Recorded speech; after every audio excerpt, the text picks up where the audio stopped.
Hurmatli fuqarolar va haydovchilar, ijtimoiy tarmoqlarda piyodalar o'tish joyida yo'l bermagan haydovchilarga nisbatan jarima qo'llanilgani aks etgan videolar yuzasidan turli fikrlar bildirilmoqda.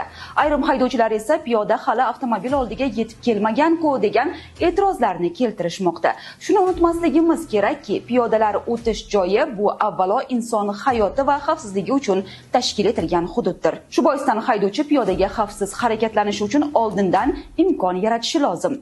Afsuski, ko'plab yo'l transport hodisalari aynan ulguraman, hali uzoq edi degan beparvolik oqibatida sodir bo'lmoqda.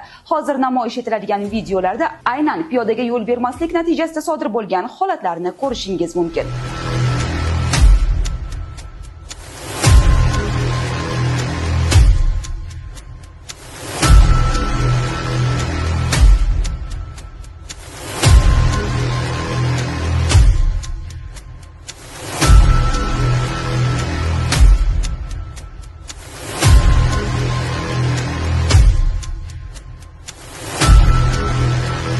Shu bilan birga, hurmatli piyodalar, sizlardan ham yo'l harakati qoidalariga qat'iy amal qilishingizni, faqat belgilangan piyodalar o'tish joylaridan foydalanishingizni so'raymiz.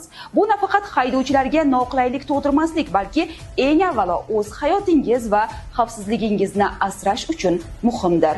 Yo'llarda bir-birimizni hurmat qilaylik, zero bir soniyalik shoshqaloqlik inson hayotiga zomin bo'lishi mumkin.